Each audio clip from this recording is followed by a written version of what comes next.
Chapitre 4. La trahison de Vortigern. En ces mêmes temps, il y avait chez les Romains un consul sage et avisé du nom de Maxène et qui avait été choisi pour commander à tous les autres. Il gouvernait avec habileté et prenait grand soin de faire respecter la paix entre tous les peuples que Rome avait soumis. Mais un jour qu'il était allé à la chasse, en compagnie de ses officiers et de ses vassaux, il se sentit accablé par la chaleur et la fatigue. Il s'arrêta dans une clairière à l'écart et s'étendit sur le sol. Les valets dressèrent un cercle autour de lui, en cercle autour de lui leurs boucliers en les plaçant sur la hampe de leurs lances afin de les défendre du soleil et lui mirent sous la tête un bouclier émaillé d'or. Ainsi dormit Maxène, qui est peut-être un vampire. Or, pendant son sommeil, il eut une vision. Il se vit remonter la vallée d'une rivière jusqu'à sa source, puis parvenir au sommet d'une montagne qui lui parut la plus haute du monde. Une fois la montagne franchie, il se vit parcourir d'immenses pays, traversés de rivières qui coulaient dans tous les sens, puis arriver à l'embouchure d'un grand fleuve, près d'un port et d'une immense forteresse surmontée de tours en grand nombre et de différentes couleurs. Dans le port, il y avait une nombreuse flotte, au milieu de laquelle se remarquait un navire plus beau que les autres. Il sembla à Maxène qu'il s'embarquait sur ce navire et qu'il traversait la mer jusqu'à une grande île. Après avoir traversé l'île de part en part, il aperçut des vallons encaissés, des précipices, des rochers élevés et une terre abrupte, très arrosée, de telle sorte qu'il n'en avait jamais vu de pareille.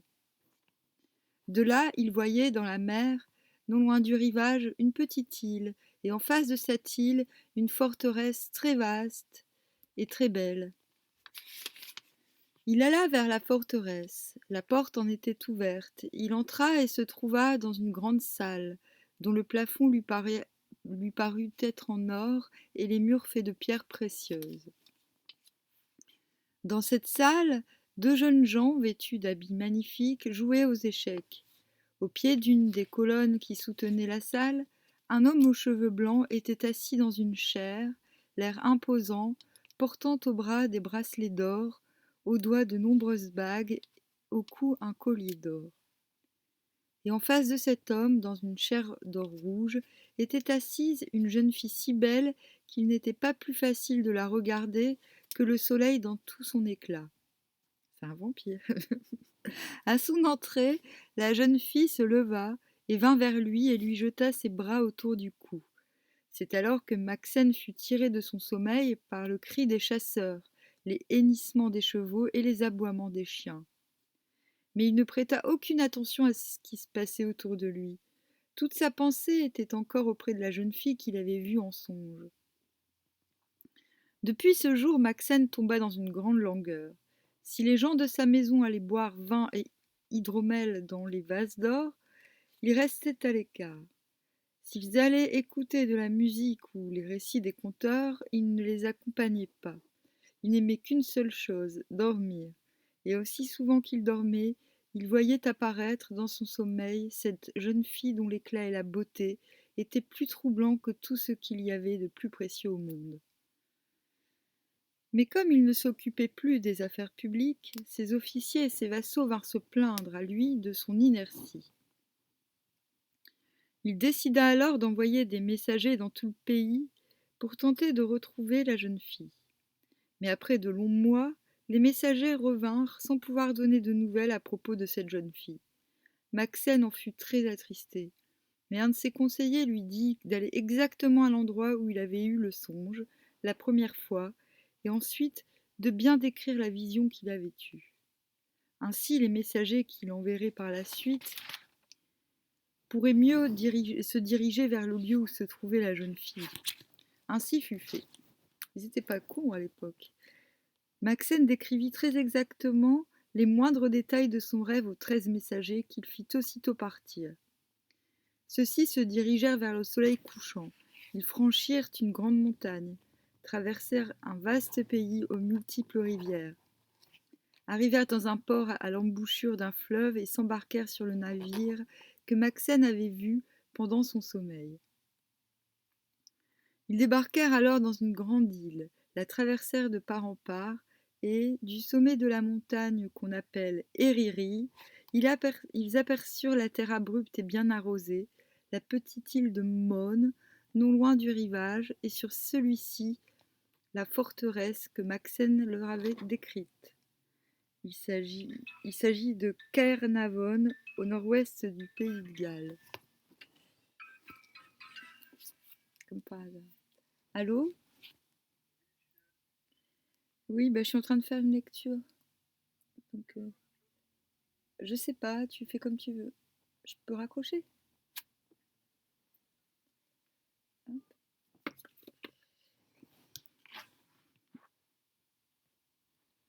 Il s'agit de Caernarvon, au nord-ouest du pays de Galles. Ah tiens, je vais le surligner. Caernarvon. Oups. La porte de la forteresse était ouverte. Ils entrèrent et aperçurent une grande salle. Deux jeunes gens y jouaient aux échecs, assis sur une couche d'or. Des vampires encore, je suis sûre.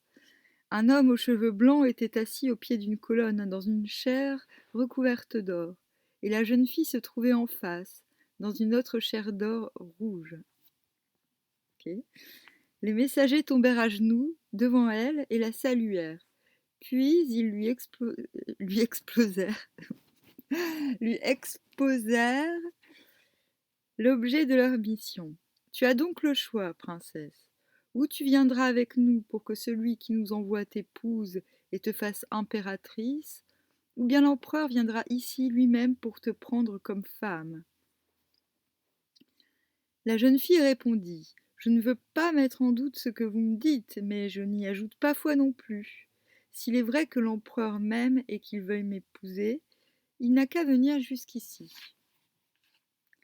Les messagers repartirent immédiatement et se rendirent en hâte auprès de Maxène pour lui rendre compte du succès de leur mission. Maxène partit immédiatement pour l'île de Bretagne avec ses troupes, avec ses 13 messagers pour guides. Il reconnut tous les paysages qu'il avait pu voir dans son rêve. En apercevant la forteresse sur le rivage, il dit « Voici le lieu où j'ai vu la jeune fille que j'aime le plus au monde. » Il entra donc dans la forteresse et alla vers la grande salle, comme s'il y était déjà venu de nombreuses fois auparavant. Il vit les deux jeunes gens, Conan, fils de Dave, et Aedon, fils de Dave. Je comprends pas pourquoi il répète deux fois la même chose. En train de jouer aux échecs, et leur père, l'homme aux cheveux blancs, assis dans la chaire recouverte d'or, et en face de lui, Hélène, fille de Dave, encore plus belle que lorsqu'il l'avait contemplée dans son rêve. Il s'agenouilla devant elle et la salua. Alors Hélène se leva, alla vers lui mit ses bras autour du cou et le releva. Ainsi l'empereur Maxène épousa-t-il Hélène, lui d'Auk, fille de Dave, fils de Caradoc, de l'antique lignée des rois de Bretagne. Ce début de chapitre est emprunté au récit gallois Le Songe de Maxène. Ce mariage ne fut cependant guère apprécié par Conan, le frère d'Hélène, qui était seigneur de Mériadoc, et qui, héritier du royaume de son père, voyait se dresser un rival en son beau-frère. Conan se retira dans le nord avec les gens qui lui étaient fidèles, et il engagea la lutte contre Maxène. De durs combats eurent lieu, qui ne donnèrent raison ni à l'un ni à l'autre. Finalement, cédant aux supplications d'Hélène, Conan et Maxène se réconcilièrent solennellement et s'engagèrent à gouverner ensemble le royaume. Et Maxène demeura 7 ans en l'île de Bretagne, tandis que sur le continent, les Romains avaient choisi un autre empereur. Or, Maxène regrettait vivement le pouvoir qu'il avait perdu. Les trésors qu'il avait accumulés dans l'île de Bretagne ne lui suffisaient pas, et il lui vint à l'idée de reconquérir son empire. Il s'ouvrit de son projet à Conan Mériadoc, et celui-ci lui promit son soutien. C'est peut-être Conan le barbare. Lui aussi, il est dans mon arbre.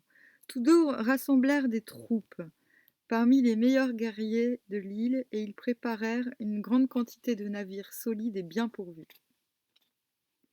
Quand tout fut prêt, Maxen et Conan s'embarquèrent avec leurs hommes et abordèrent sur les rivages de ce qu'on appelait alors l'Armorique.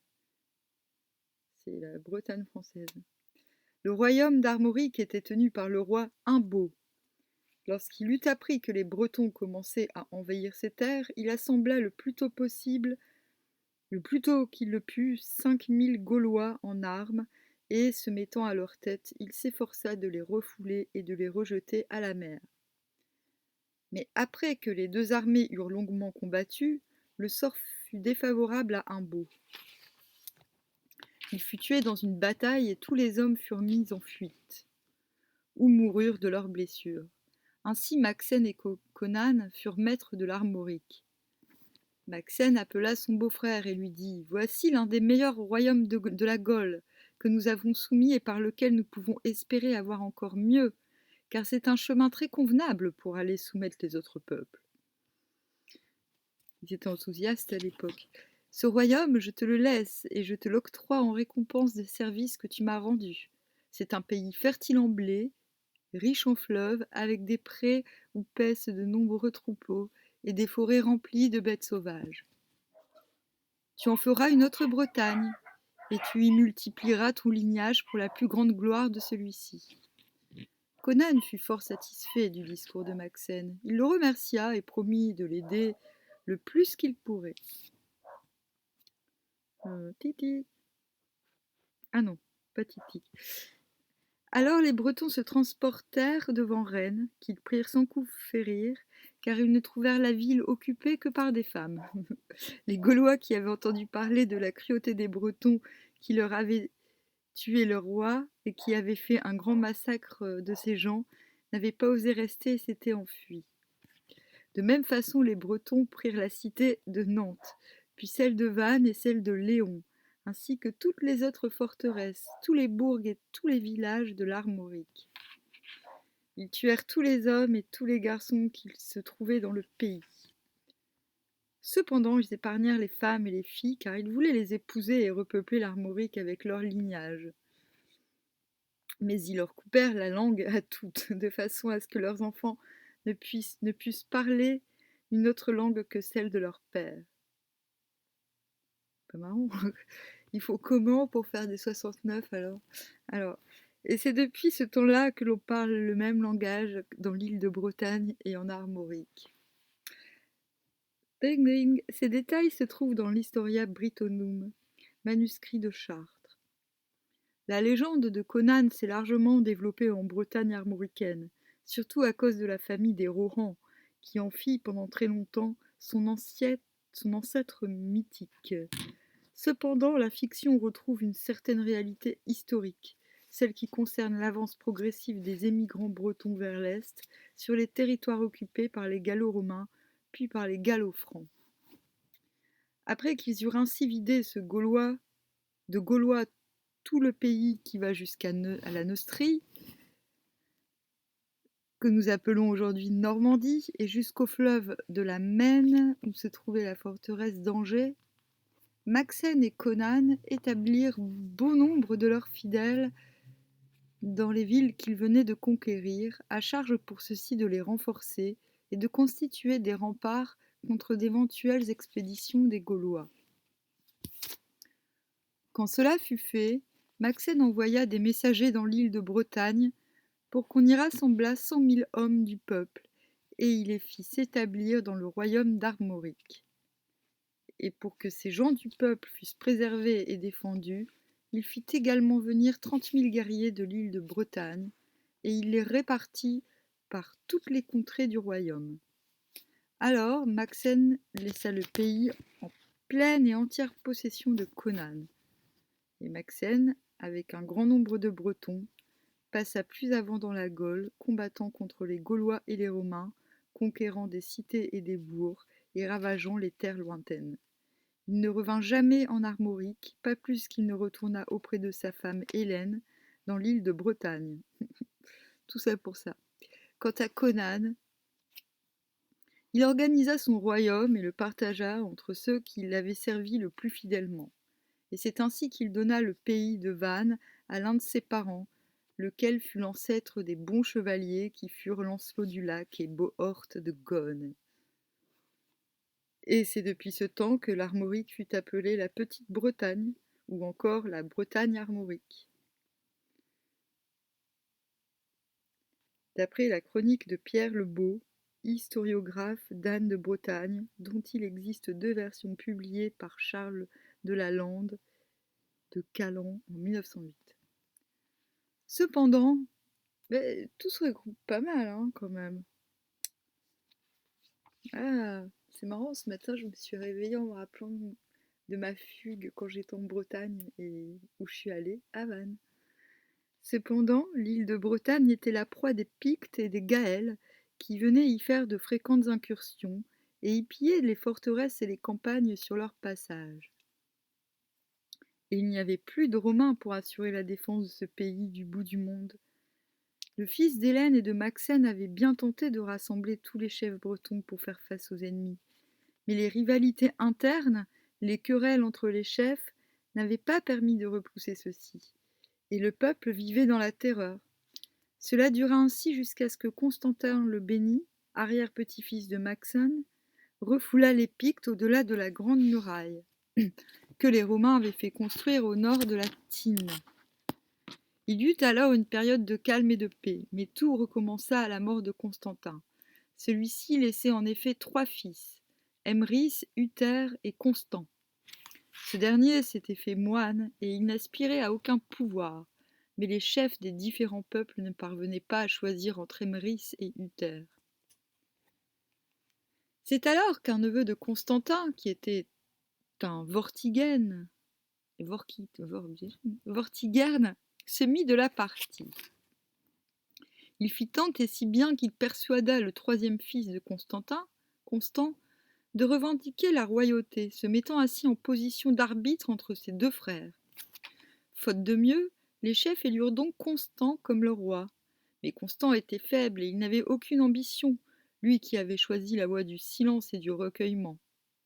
Il nomma Vortigern sénéchal du royaume et le laissa gouverner à sa guise, car Vortigern était habile et sans scrupules. Il avait conclu un accord avec les Pictes, leur promettant des terres s'ils l'aidaient à conquérir le royaume de Bretagne. Tout cela me fait fort penser aux histoires des premiers Mérovingiens. Alors, et comme s'il était très riche, il soudoyait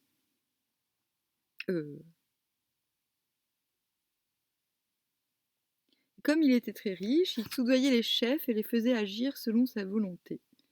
Il s'était même arrangé pour que les gardes du roi Constant, furent tous des Pictes. Ainsi était-il informé de tout ce que disait le roi et de tous les entretiens qu'il avait avec les officiers du royaume. De plus, comme Vortigern était très brave, il s'était attiré la sympathie de beaucoup de gens qui lui reconnaissaient une grande compétence dans les affaires publiques et un grand talent de diplomate dans les rapports avec les peuples voisins. Il en concevait d'ailleurs de l'orgueil, et il se persuadait de plus en plus qu'il était irremplaçable et qu'il devait s'arranger pour discréditer le plus possible le vrai roi.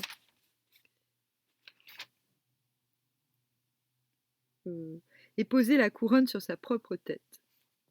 Ouais, ça me fait penser aux Carolingiens et aux Mérovingiens.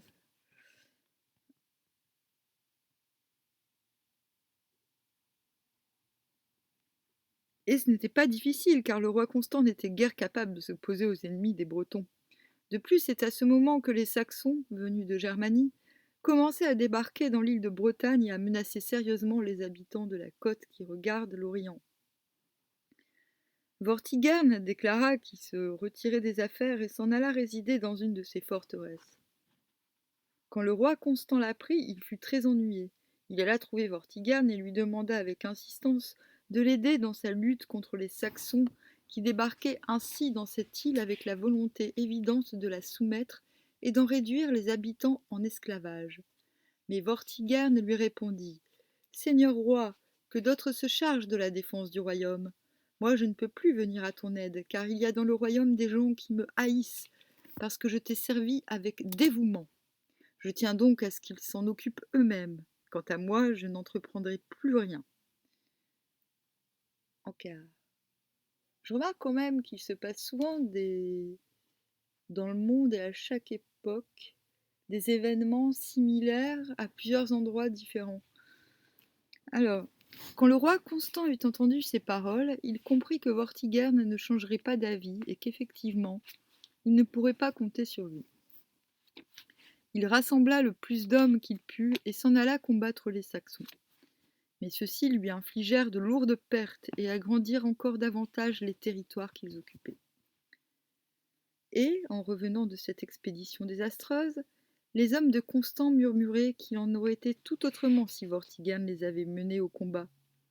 Ainsi le roi Constant était-il de plus en plus déconsidéré et abandonné. Plusieurs de ses officiers vinrent trouver Vortigern et lui dirent « Seigneur, nous sommes désormais sans chef, car le roi que nous avons est incapable de commander. Nous te supplions donc de devenir roi et de nous gouverner, car nul mieux que toi ne peut ni ne doit régner sur ce pays. » Vortigern répondit « Je comprends votre désarroi, Seigneur, mais qui puis-je?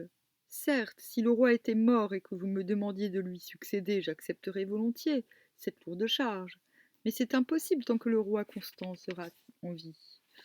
L'art de commanditer un crime. » Les officiers qui avaient entendu les paroles de Vortigern les interprétèrent chacun à sa façon. Certains d'entre eux se réunirent alors et examinèrent la situation.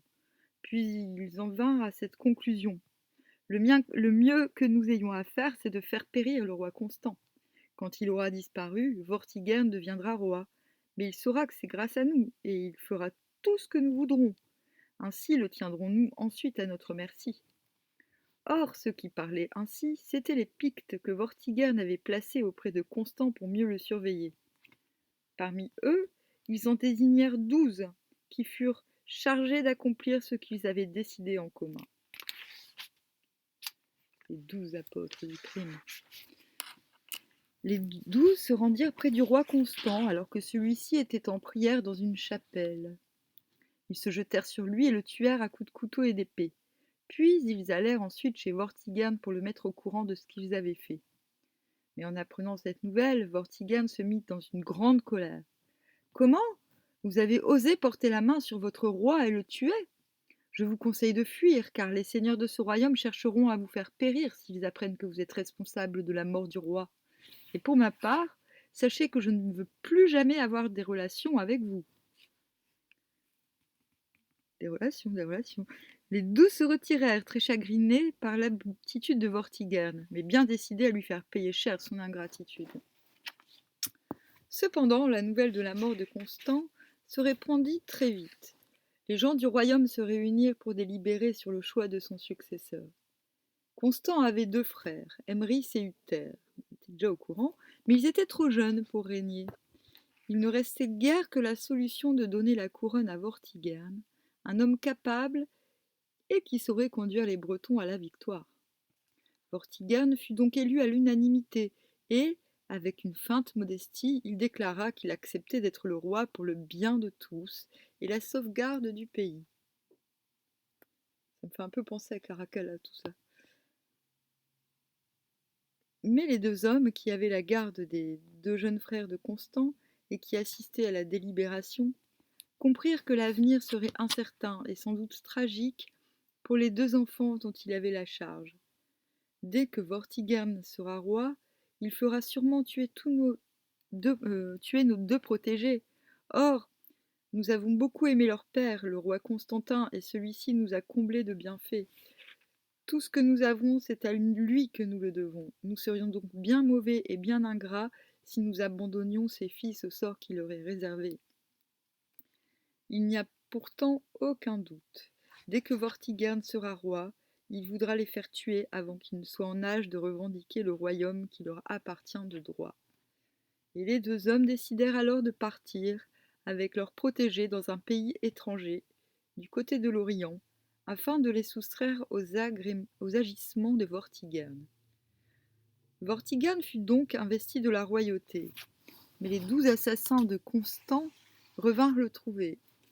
Il se comportait avec eux comme s'il ne les avait jamais vus. Alors ils l'assaillirent de reproches, lui rappelant que c'était grâce à eux qu'il était devenu roi. Lorsque Vortigern les entendit parler du crime qu'ils avaient commis, il les fit aussitôt saisir. Il leur dit: Vous venez d'avouer votre crime, et ce crime est impardonnable. Vous n'aviez aucun droit de tuer le roi, et je suis sûr que vous en feriez de même envers moi si l'occasion s'en présentait. En prononçant publiquement ces paroles, vous vous êtes vous-même condamné à mort. Et sans plus tarder, Vortigern ordonna de lier les 12 meurtriers à 12 chevaux de façon qu'ils fussent écartelés. Mais quand ils furent morts, les autres Pictes eurent une entrevue avec Vortigern. Tu as trahi l'alliance que nous avions conclue avec toi, roi Vortigern, et tu t'es déshonoré en livrant nos amis à un supplice aussi infamant qu'atroce. Vortigern leur répondit que s'ils ajoutaient un seul mot, il leur ferait subir le même sort. Mais les Pictes se moquèrent ouvertement de ses menaces et lui répondirent avec colère. Roi, tu peux nous menacer tant que tu veux, cela ne changera en rien notre détermination. Sois bien sûr que nous te défions solennellement au nom de tout notre peuple. Nous pouvons t'assurer que, tant que nous aurons un homme à nous, nous ne cesserons de nous battre contre toi et les tiens.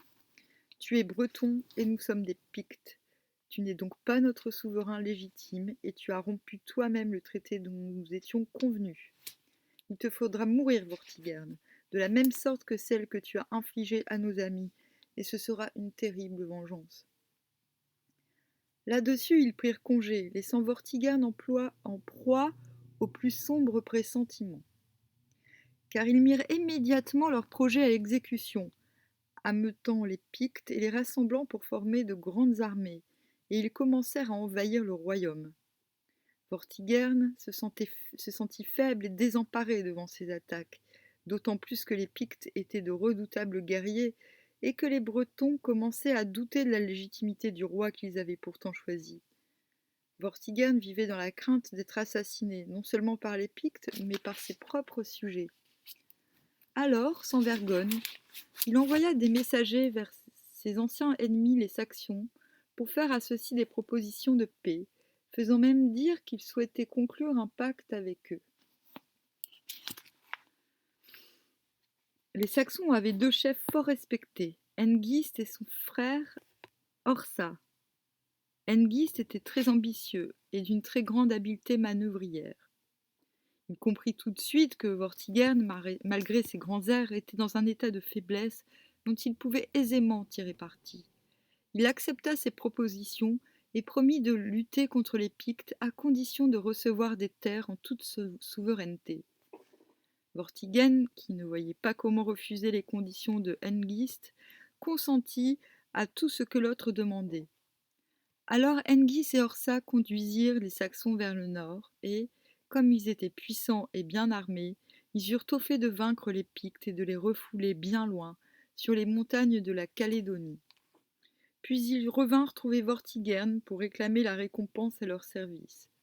Vortigern leur donna alors de nombreuses terres sur les bords de la Tamise, ainsi que l'île de Thanet. C'est pour cette raison que Vortigern est dit l'un des 3 hommes de déshonneur de l'île de Bretagne, celui qui, le premier, fit alliance avec les Saxons rouges et leur permit de s'installer dans le pays des Bretons, pour le plus grand malheur de ceux-ci. Mais Hengist voyait plus loin. S'entretenant fréquemment avec Vortigern, il finit par le persuader que sa sécurité ne serait pleinement assurée que s'il s'entourait davantage de troupes saxonnes, ce qui fit que Vortigern lui accorda la permission de faire venir de Germanie d'autres Saxons qui pourraient plus sûrement le protéger contre ses ennemis. Et Hengist envoya rapidement des messagers de l'autre côté de la mer. Puis il se plaignit à Vortigern de ne posséder à titre personnel aucune forteresse où il pût se tenir en sûreté s'il devait un jour se défendre contre d'éventuels agresseurs. Vortigern lui répondit qu'il lui concéderait volontiers un emplacement, pourvu que celui-ci n'excédât point la longueur d'une courroie faite avec la seule peau d'un taureau. Alors Hengist tua un taureau et l'écorcha, puis il découpa la peau en une unique lanière, extrêmement fine, dont il entoura un roc qui avait auparavant qu'il avait auparavant choisi pour sa situation stratégique au milieu d'une plaine et dont l'on pouvait voir surgir n'importe quel assaillant. Et c'est sur ce roc que Hengist construisit une forteresse inexpugnable d'où il pouvait surveiller tout le pays. Cependant, les messagers que Hengist avait envoyés en Germanie étaient de retour avec 18 navires remplis des meilleurs guerriers qu'ils avaient pu rassembler. Et parmi ces guerriers se trouvait la belle Ronwen, qui était la fille de Hengist, et celui-ci, qui avait une idée en tête, invita Vortigern à partager son repas au milieu des siens, s'arrangeant pour placer Ronwen à côté du roi et prenant grand soin d'énivrer le breton. Vortigern ne fut pas long à être échauffé, et ne pouvant plus résister à l'attrait qu'exerçait Ronwen sur lui, il la demanda en mariage à son père. Hengist se fit prier, prétendant que sa fille était beaucoup trop jeune, mais comme Vortigern, de plus en plus amoureux, suppliait son hôte de lui donner satisfaction, il consentit à la lui donner en échange du royaume de Kent. Sans plus réfléchir, Vortigern accorda le royaume de Kent à Hengist, au mépris des lois les plus élémentaires, car le Kent avait son roi légitime, lequel se trouva donc, à cause de la passion de Vortigern, dépossédé injustement de ses domaines. Cela ne contribua guère à maintenir intacte la réputation de Vortigern auprès des Bretons.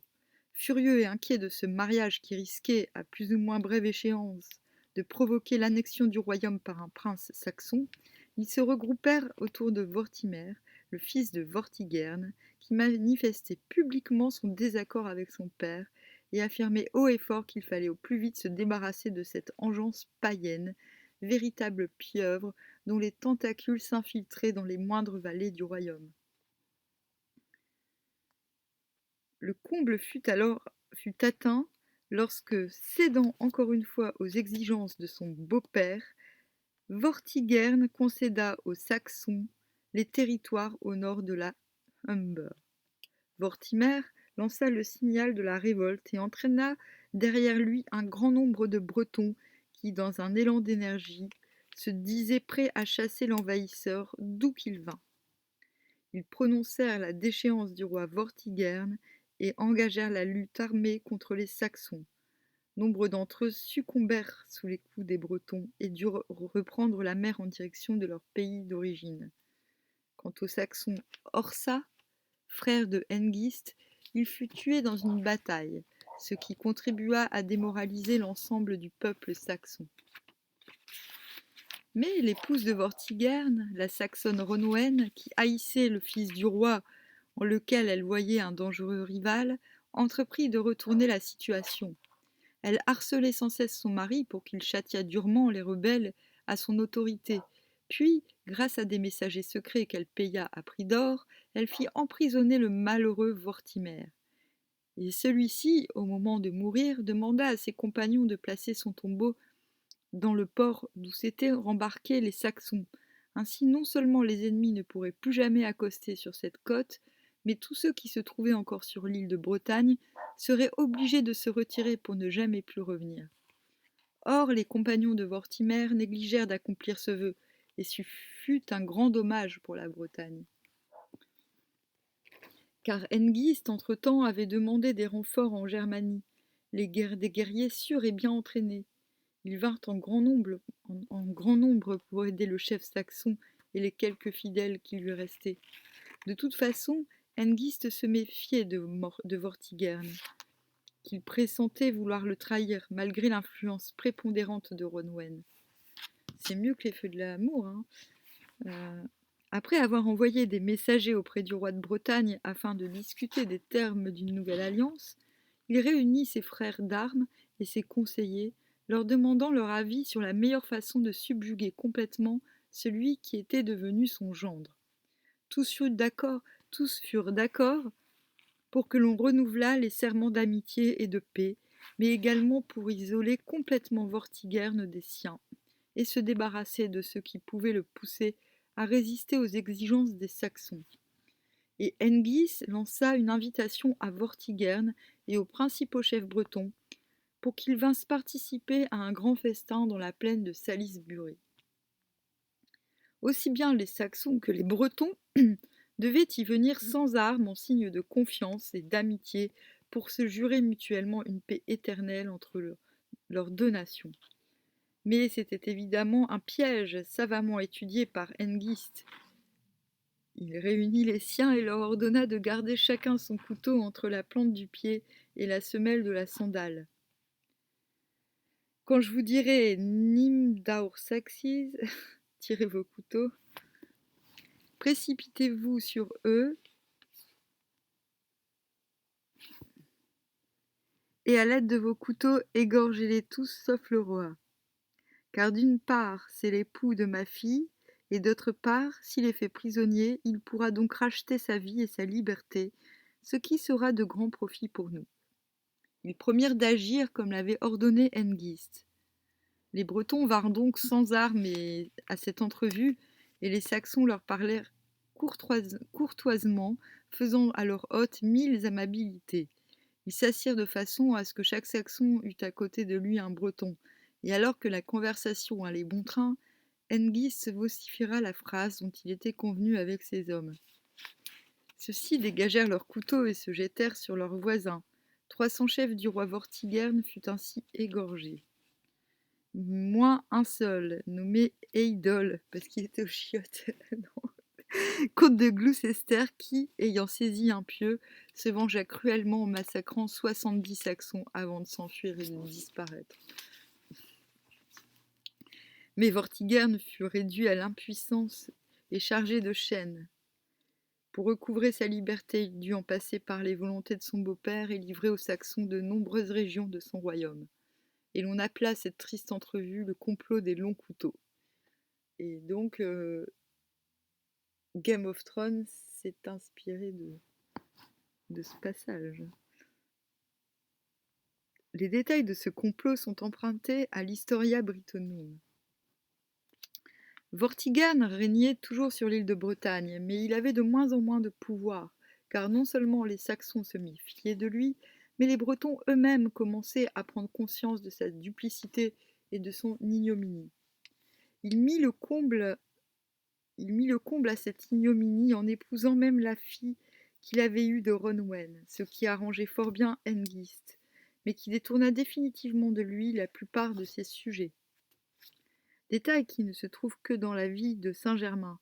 Il s'agit de Germain d'Auxerre qui, avec Saint-Loup de Troyes, avait été envoyé dans l'île de Bretagne pour prêcher contre les idées hérétiques de Pélage, fort répandues dans cette île, en cette époque, et suspectes de néopaganisme druidique. Il en fut réduit à errer à travers tout le pays, accompagné seulement d'une troupe de fidèles, qu'il payait à prix d'or, car il avait accumulé de nombreuses richesses en pillant les villes et les villages et en écrasant le peuple de taxes en tout genre.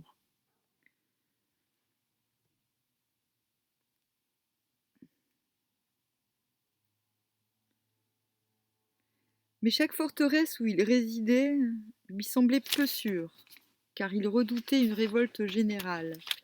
De plus, il savait qu'un jour ou l'autre, les deux frères de Constant reviendraient dans l'île de Bretagne et le poursuivraient avec acharnement. Il envoya donc des messagers un peu partout pour trouver un emplacement qui lui garantît toutes ses sécurités, où il pourrait soutenir un siège sans craindre d'être affamé ou délogé. Ceux qui l'avaient chargé de cette mission revinrent bientôt et lui dirent qu'ils avaient découvert un lieu idéal, en Cambrie, sur les hauteurs du mont Ériri. Vortigern s'y rendit, examina le terrain et déclara qu'effectivement, l'endroit était imprenable. Il décida de faire bâtir immédiatement une forte tour à cet emplacement, et pour cela il convoqua des architectes, des charpentiers et des maçons, afin que les travaux puissent commencer sans délai. Là, il s'en tire pas mal pour l'instant, Vortigern. Dès le lendemain, les ouvriers se mirent à l'œuvre, et en quelques jours, une tour épaisse et magnifique se dressa sur une des pentes de la montagne. En quelques jours, putain. Ils ont été aidés par les nains, c'est sûr. au bord d'un précipice infranchissable et dans une position telle qu'on pouvait voir venir de loin n'importe quel voyageur. Vortigern fut très satisfait et rassuré sur son sort. Il s'en alla dormir sous un pavillon, car la tour n'était pas encore aménagée pour qu'on pût y habiter. Or, le lendemain, quelle ne fut pas la surprise du roi et de tous les siens quand ils s'aperçurent que la tour était écroulée et qu'il n'en restait plus qu'un amas de pierres sur le sol. Furieux, Vortigern convoqua ses architectes et leur reprocha d'avoir tracé de mauvais plans. Les architectes reprirent leurs plans, et le lendemain, après y avoir apporté les corrections qui leur parurent utiles, ils commandèrent aux charpentiers et aux maçons de recommencer leur travail. Mais quand la tour fut achevée et grandement fortifiée, on s'aperçut le lendemain qu'elle s'était encore écroulée pendant la nuit, et 3 fois encore, malgré tous les efforts de chacun, un tel phénomène se reproduisit. Je te dis que c'est les nains. Vortigern, autant perplexe que furieux, fit venir des sages et des philosophes et leur demanda leur avis sur ces événements incompréhensibles.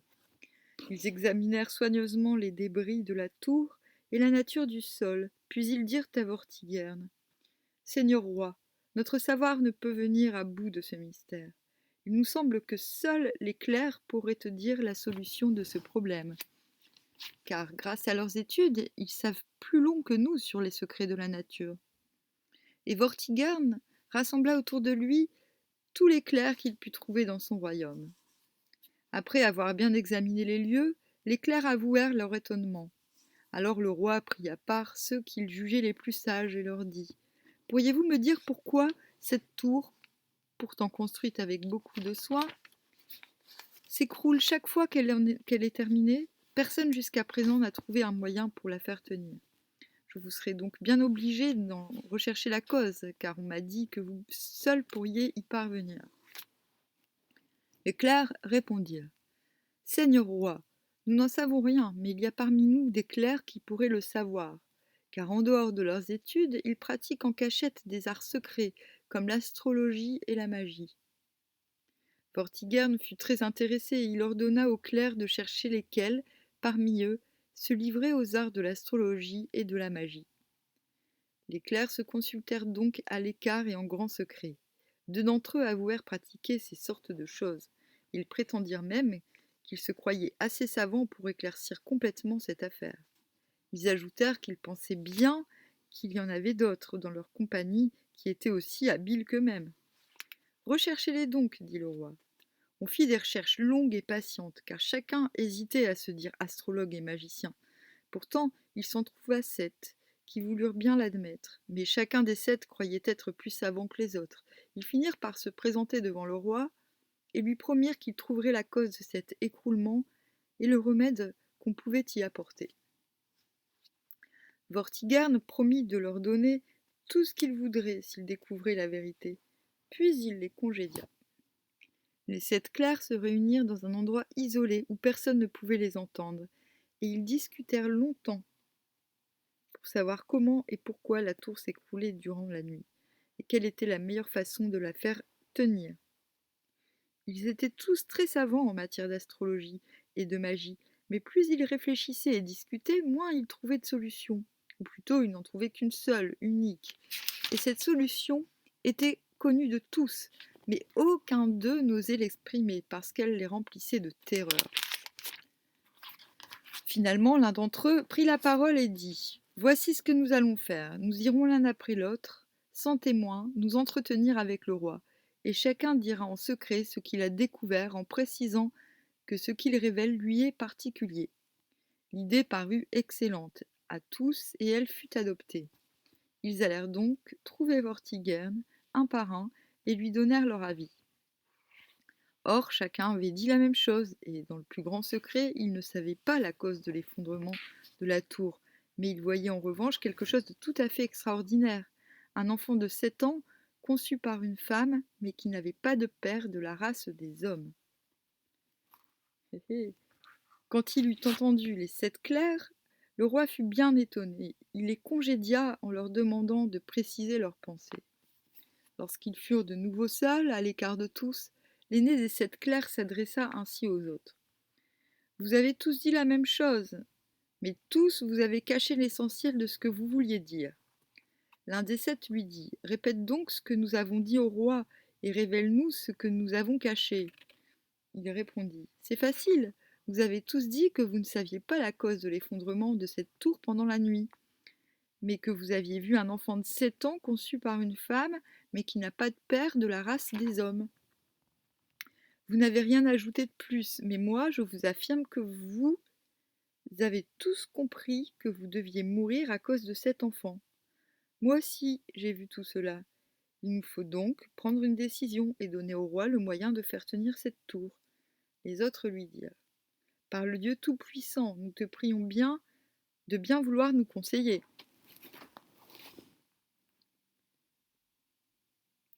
Voici ce que nous allons faire, dit le plus âgé des 7. Nous nous accorderons pour dire tous la même chose, que la tour ne peut pas tenir et ne tiendra jamais si l'on ne mélange pas au mortier des fondations le sang de cet enfant né sans père. Coutume rituelle de conjuration magico-religieuse fréquemment utilisée dans l'Antiquité chez la plupart des peuples, mais surtout chez les Sémites, y compris les Hébreux. Charmant. Si nous parvenons à avoir ce sang et à le mélanger au mortier, la tour tiendra et demeurera intacte, quoi qu'il arrive.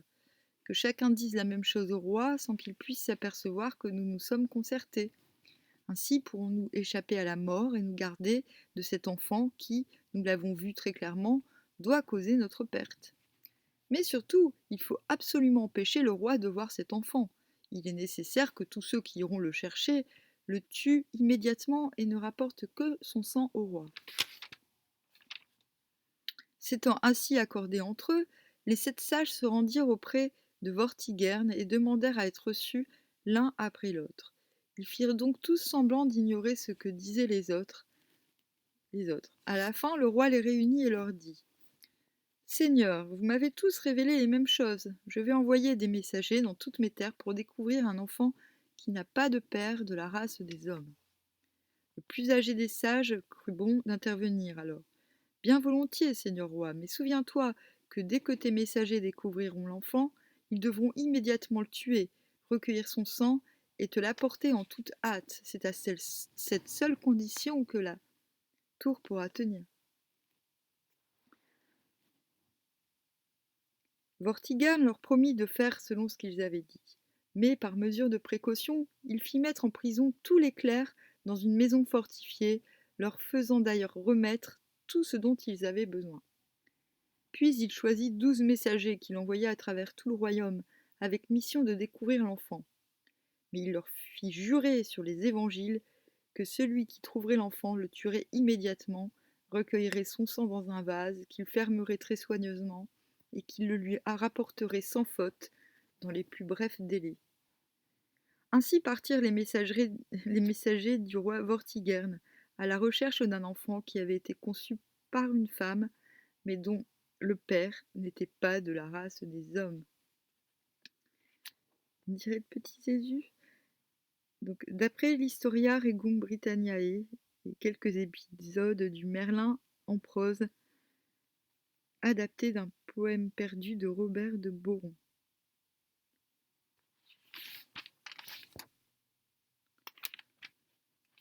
Et c'est la fin. Voilà. C'est la fin de ce chapitre. Après, ce sera l'enfant Merlin. Ah mais ça y est, on arrive à Merlin. Ah, il est long, hein, le prochain chapitre. Après. Mais c'est mieux. Enfin, il est long. Là, on rentre vraiment dans le vif du sujet. Ah ouais, il est long, le prochain chapitre. Bon, ma prochaine vidéo va durer 2 heures, je le sens bien. Hop.